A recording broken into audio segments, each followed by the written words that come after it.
Okay, folks, I'd like to call the meeting to order. Thanks, everybody, for being here. And I'd like to start with the Aboriginal Acknowledgement. We would like to acknowledge the land on which we are gathered as traditional territory of the Tanaha, the Silix, and the Sinix peoples, home to Métis and many diverse Aboriginal persons.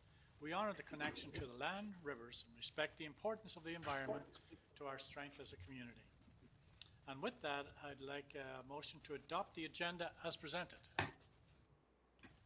Moved by Councillor Woodward and second by Councillor Renwick.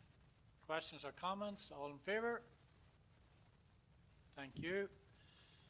Adoption of the minutes of the previous meeting, and that was on January 26th, and which would include items that were closed to the public.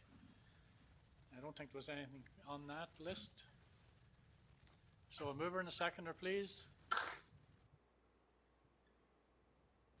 Moved by Councillor Wenwick, Councillor Woodward, second. All in favour? Thank you. All right. Recommendations from staff. The grant application is the first thing on the agenda. Let's pull that up here. The city has submitted. I'll move that. Oh, okay. Sorry. I'll just do the first paragraph, if that's okay, Council, just so that the public that are out there get a drift of what we're talking about. The city has submitted a grant application under COVID-19 Resilience Infrastructure Stream for accessibility upgrades to the Civic Centre. The deadline for the grant was January 27, with a grace period of 1 month to submit to Council a Council resolution endorsing the grant application. Council is now requested to pass the required resolution, and Councillor Page has moved, and we have a seconder, Councillor Lochtenberg, that Council endorse the COVID-19 Resilience Infrastructure Stream grant application for the Civic Centre access upgrade, which includes the installation of an elevator and the construction of a new lobby area. All in favour? Very good. Thanks very much. Did you want to speak to it at all, anybody? No? You're good? Thanks. No, I've seen that a bunch. Yeah. Okay, the next one is the by-election. Okay, staff has requested a ministry order from the province in order to allow the City of Nelson to offer a mail-in ballot voting and oral delegation for the city's 2021 general local by-election. The ministerial order has been issued and must now be approved by Council. And there is a recommendation that Council approve the ministerial order number 062 for the Ministry of Municipal Affairs regarding the City of Nelson's 2021 general local by-election. I'll move that. Moved by Councillor Woodward and second by Councillor Morrison. Are there any questions? So Did have a question. All right. Mover and seconder, okay? No question. All right, go ahead, Councillor Page. I was wondering if maybe we could get the mail-in ballot piece specifically. Are we sending those out to everyone? Are they requesting them? I kind of reading the ministerial order. It sounds like we might be sending blank ones. And maybe staff could explain how these mail-in ballots are going to function. Sure. So we provided an advertisement letting people know that they can apply to have a mail-in ballot sent to them. So they fill in the application. They can either download it from the website or come in to the office here and they get an application. They provide us with everything that we request on the application, and then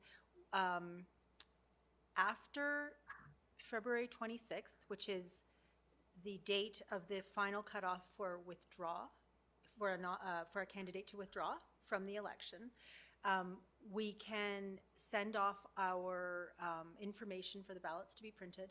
Once we get those back, so we've said the deadline to submit an application for a mail-in ballot is March 10th, and between the 10th, or sort of after a few days after the 10th, we mail out the ballots, cross-referencing everything with the voters list, information with the voters list, make sure everyone is a registered voter, send out the ballot and a return envelope.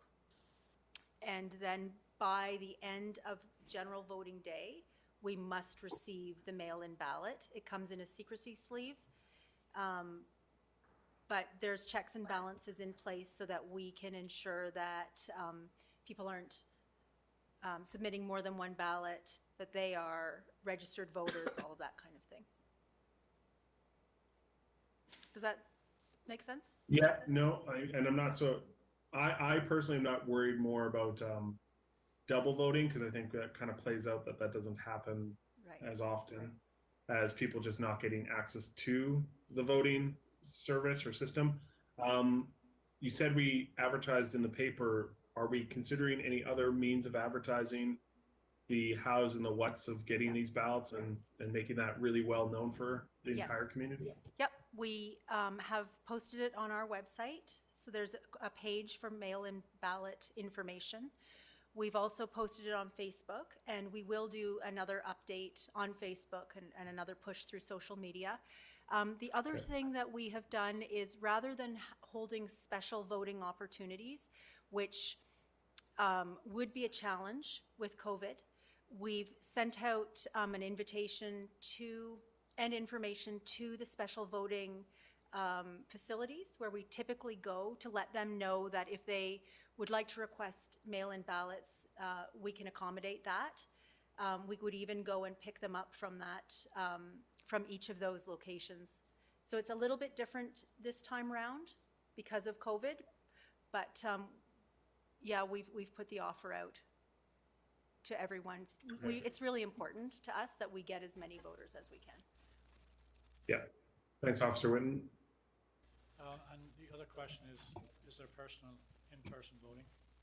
Oh, there is in-person voting. Yep, and this year, Where is that going to be? this year it will be for General Voting Day, which is March 27th, a Saturday. It will be held down at the Prestige Lakeside Resort. And there are 2 advanced voting days, which are, let me look at my calendar,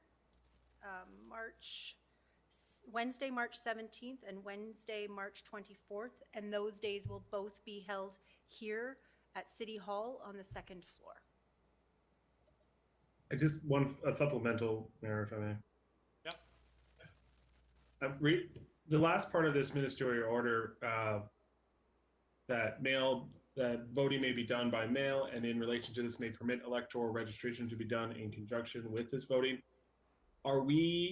Is it permissible for someone to take a blank application and send a whole package in with their registration and their vote without having to do any of the steps ahead of time? No.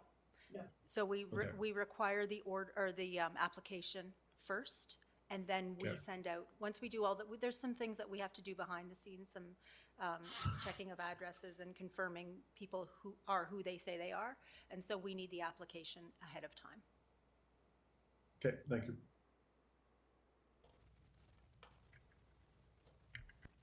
Okay. All clear? All right. Everybody in favor? All in favor? Thanks very much. Next item on the agenda is resolution to close the meeting to the public. Moved by Councillor Renwick, seconded by Councillor Luchtenberg. All in favor? Thank you very much. Just give us a moment or two here for Sarah to get set up.